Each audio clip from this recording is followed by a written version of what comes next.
Oke, kita live lagi malam hari ini.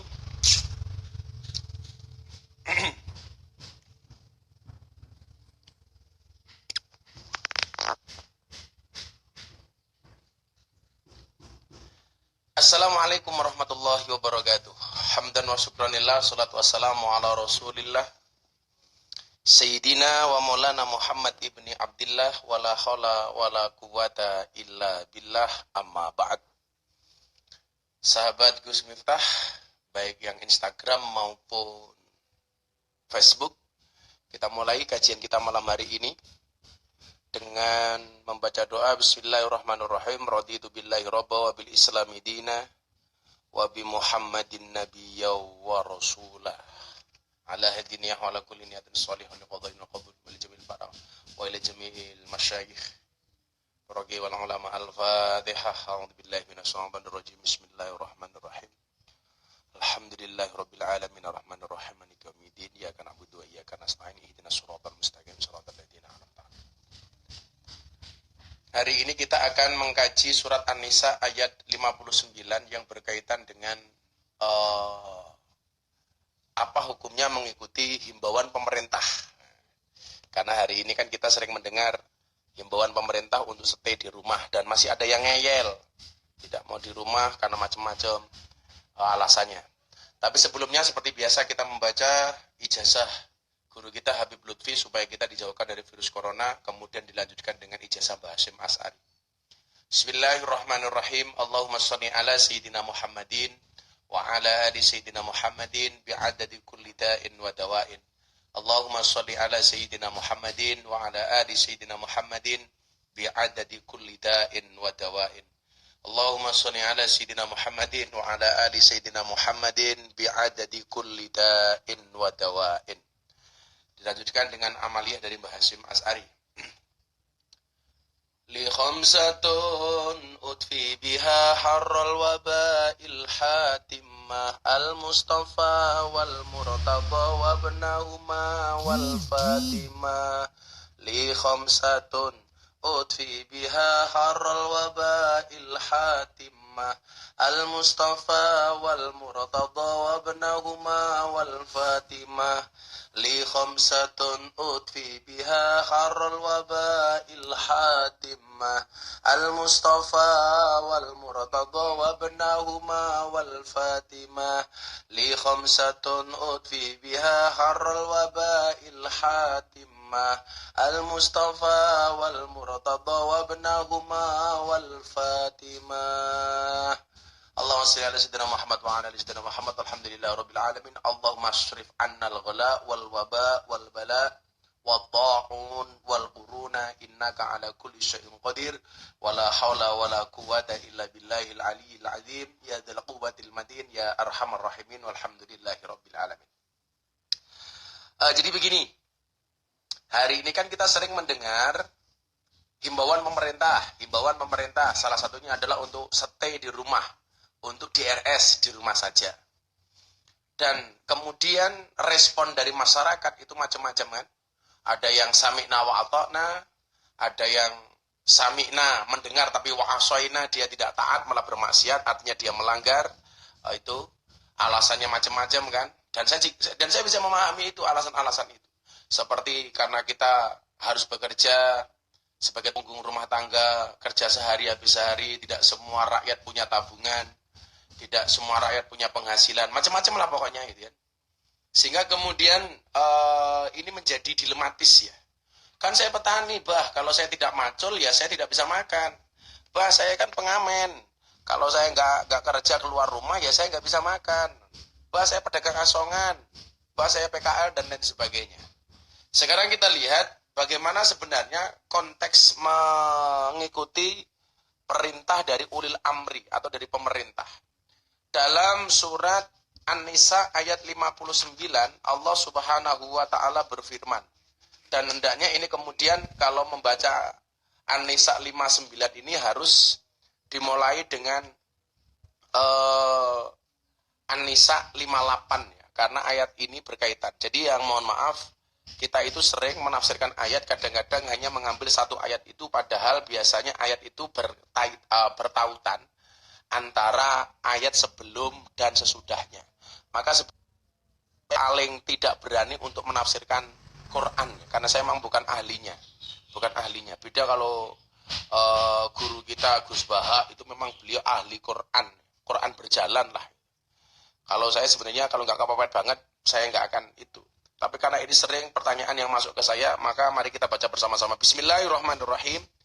An-Nisa 58. Allah Subhanahu wa taala berfirman, "Innallaha ya'murukum an tu'addul amanati ila ahliha wa idza hakamtum bainan nas an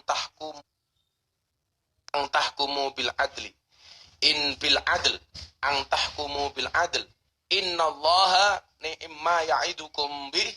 Innallaha kana sami'an basira."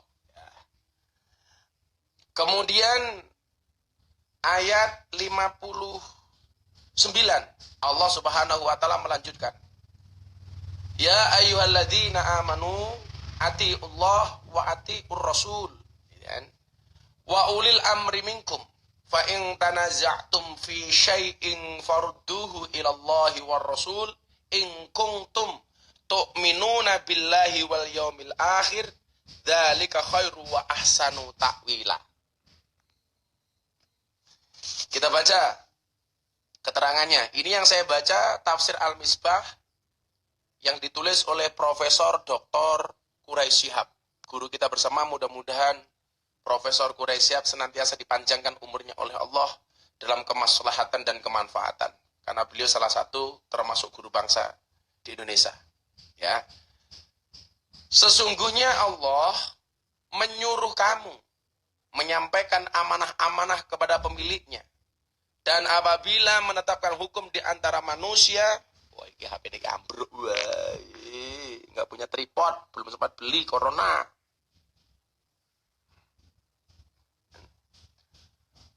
Dan apabila kamu menetapkan hukum di antara manusia supaya kamu menetapkan dengan adil, sesungguhnya Allah memberi pengajaran yang sebaik-baiknya kepadamu. Sesungguhnya Allah adalah Maha mendengar lagi Maha melihat. Yang mau saya terangkan bukan ayat itunya. Bukan ayat 58, tapi ayat 59-nya. Wahai orang-orang yang beriman, yang tidak beriman tidak hai. Taatilah Allah dan taatilah Rasul-Nya. Ketika Allah memerintahkan kepada kita, taat kepada Allah dan taat kepada Rasul, itu langsung menggunakan fi'il amr. Taatlah kepada Allah, ati'ullah, taatlah kepada Rasul, ati'ullah wa ati'ur Rasul. Ada setiap memerintahkan kita untuk taat kepada Allah, Allah langsung menggunakan fi'il amr, ati'u. Kemudian ketika memerintahkan taat kepada Rasulullah juga langsung menggunakan ati'u. Tapi kemudian dilanjutkan, dan ulil amri di antara kamu. Yang dimaksud di sini adalah pemimpin atau pemerintah. Di situ Allah sudah tidak lagi menggunakan kalimat ati'u. Tapi wawunya kalau dalam bahasa nahwu ini namanya wawul atof, nyambung saja. Maka jika kamu tertarik, maka jika kamu tarik-menarik pendapat tentang sesuatu, maka kembalikanlah ia kepada Allah dan Rasul, Al-Quran dan Sunnahnya. Jika kamu benar-benar beriman kepada Allah dan hari kemudian, yang demikian itu baik dan lebih baik akibatnya. Kita lihat satu-satu. Kita baca keterangan dari Profesor Dr. Quraisy Shihab. Ayat ini dan ayat-ayat sesudahnya masih berhubungan erat dengan ayat-ayat yang lalu. Ya. Jadi kebanyakan ustadz-ustadz kekinian itu kemudian menafsirkan ayat itu menggunakan logikanya sendiri. Bahkan berijtihad sendiri. Sehingga menafsirkan Quran ini hanya berdasarkan kemampuan akalnya sendiri. Padahal dikatakan oleh Rasulullah Muhammad SAW, man fassaral Quran bira'yi falyatabawwa maq'adahu minan nar. Barang siapa menafsirkan Al-Quran hanya dengan kemampuan akalnya sendiri, maka siap-siaplah mengambil tempat duduk dari api neraka. Na'udzubillah min dzalik. Maka saya nggak berani itu. Kalau harus menurut saya, ini bahaya ini. Kalau saya begini, apalagi kalau orang sudah ngomong ngaji, pokoknya begini, ini kalau saya. Ini menurut saya. Gitu. Gak setuju urusanmu, umpamanya begitu. Ya ini nggak bisa seperti itu, bray. Kenapa? Karena menafsirkan Quran itu butuh ilmu. Ilmunya banyak. Jangan menurut saya. Wah, ampun.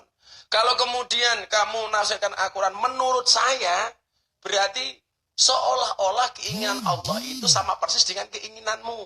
Atau keinginanmu itu merupakan wakil dari keinginan Allah. Ya nggak bisa. Makanya ahli-ahli tafsir itu pun tidak berani kemudian mengklaim bahwa tafsirannya itu paling benar.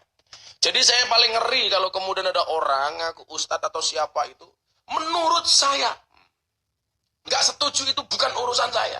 Kalau setuju dengan saya silakan, kalau enggak juga bukan urusan. Nanti dulu toh. Ya jangan ngawur lah. Jangan ngawur. Kita itu kan orang fakir ilmu.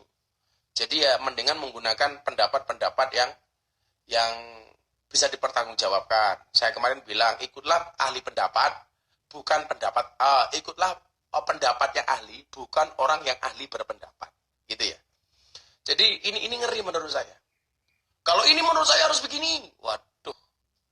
Kemudian kita sering beralibi begini. Toh Rasulullah mengatakan balighu anni walau ayat, sampaikan dariku walaupun cuma satu ayat. Ya walaupun cuma satu ayat. Ayat yang dipelajari bukan ayat yang ngawur gitu. Ayat yang memang digurukan, ditasihkan kepada para masyayikh. Walaupun kita menyampaikan cuma satu ayat, tapi ayat ini memang ayat yang sudah kita pelajari dari para guru. Bukan ayat berdasarkan kemampuan akal kita. Apalagi karena dengan hukum. Maka saya sering bertanya begini, Gus, apakah boleh ngaji melalui YouTube? Saya jawab, kalau kaitannya dengan fiqh dakwah, itu boleh. Untuk menumbuhkan rasa cinta terhadap dakwah, terhadap Islam. Tapi kalau kaitannya dengan fiqhul ahkam, tolong langsung bertanya kepada guru. Jangan tanya kepada YouTube, apalagi Mbah Google. Fas'alu ahla dzikri in kuntum la ta'lamun. Maka bertanyalah kepada ahli dzikir ketika kamu tidak mengetahui sebuah persoalan. Ya kan? Nggak boleh ngawur. Kita dengan gampang mengatakan, menurut saya. Wah, nggak boleh.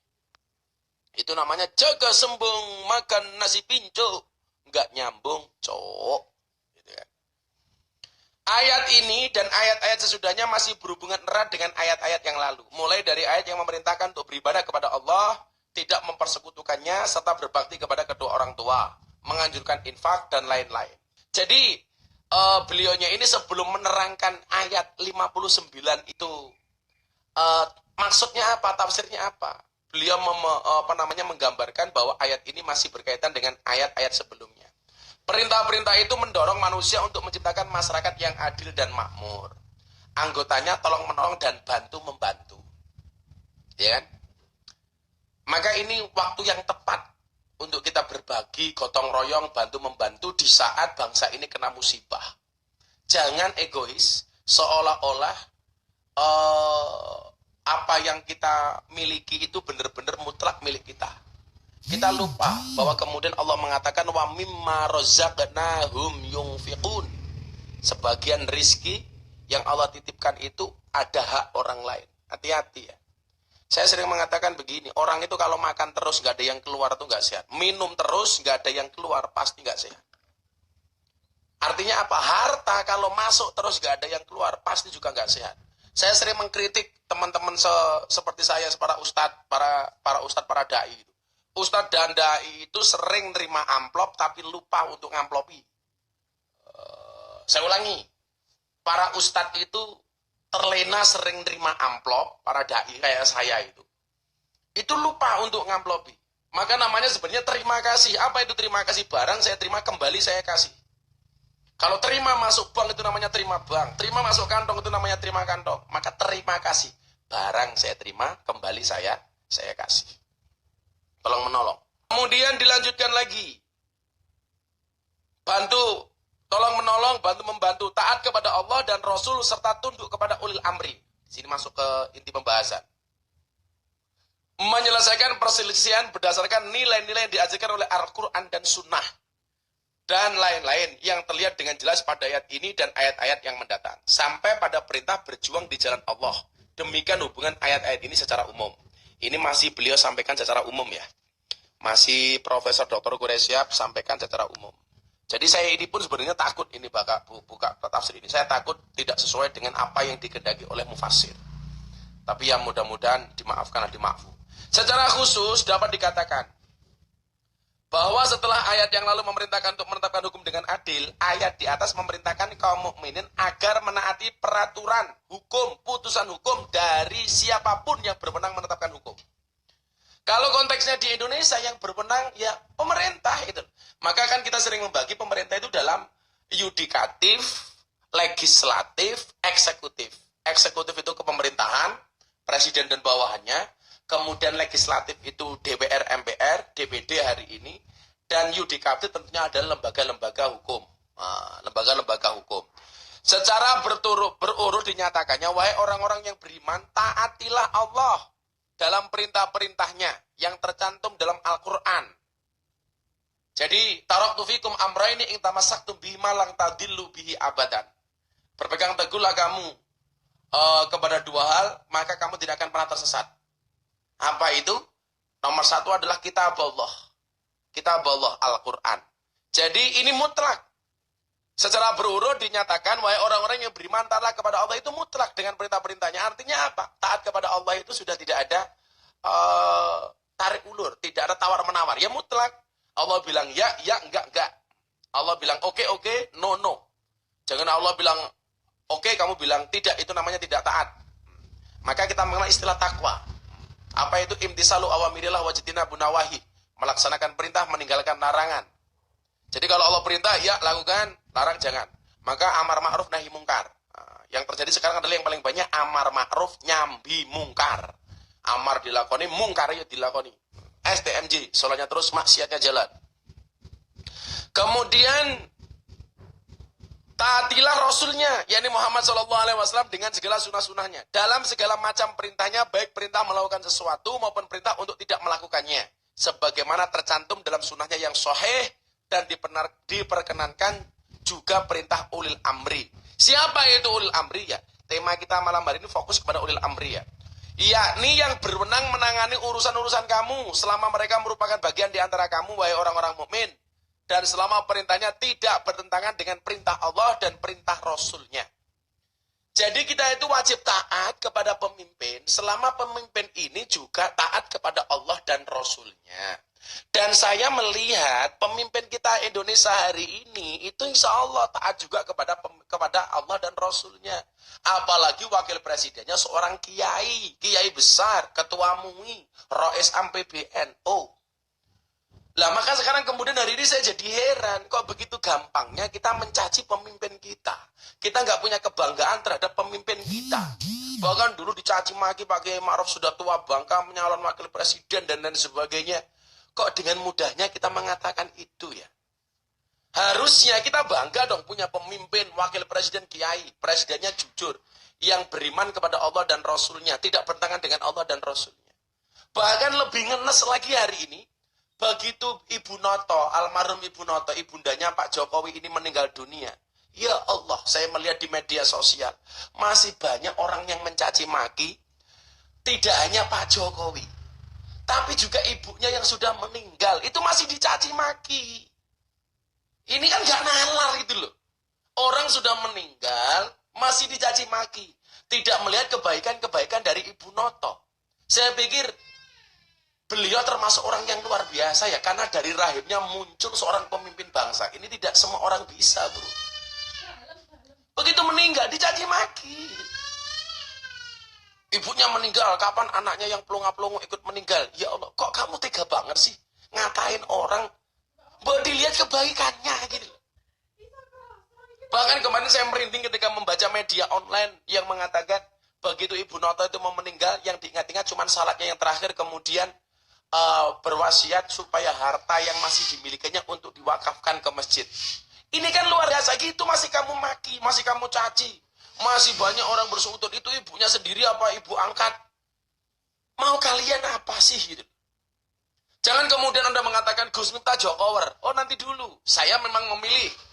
Tetapi posisi saya, baik di dalam beragama maupun di dalam berkebangsaan, bernegara adalah sebagaimana firman Allah dalam surat Al-Baqarah 143. Wa kadzalika ja'alnakum ummatan wasaton.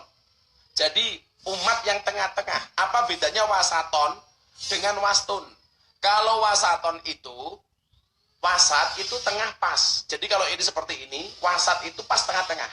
Kalau wastun itu tengah tapi bisa ke kini, bisa agak ke sini atau ke sini, namanya wastun.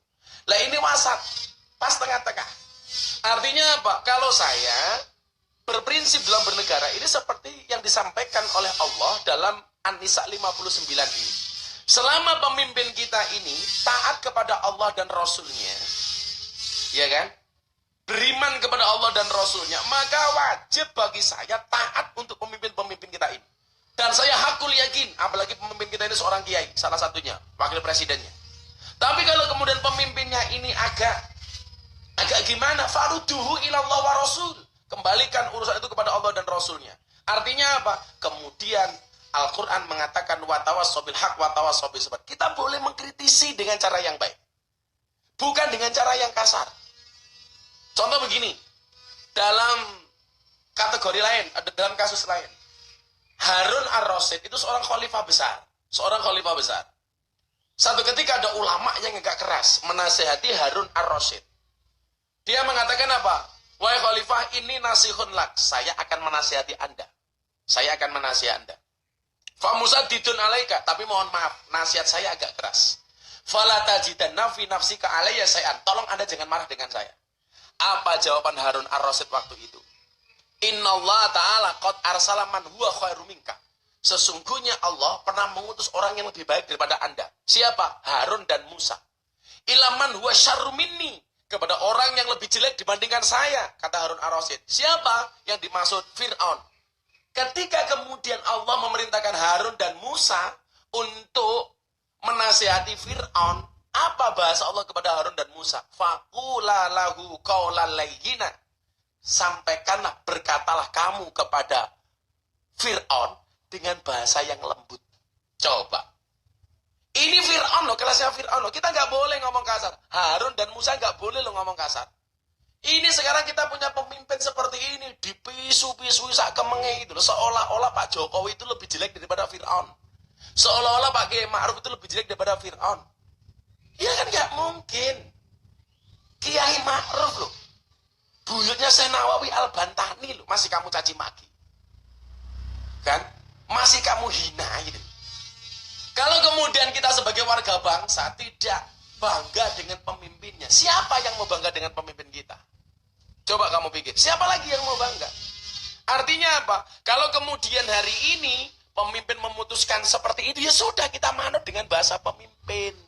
Suruh di rumah. Walaupun saya juga ngasih kritikan kepada pemimpin, kalau memang rakyat harus di rumah, ini akan terjadi chaos soal ekonomi. Karena banyak rakyat kita yang tidak punya berpenghasilan tetap seperti PNS katakanlah. Maka harus dicarikan solusi. Dan kemarin Pak Jokowi ngasih 9 kebijakan penyelamat ekonomi.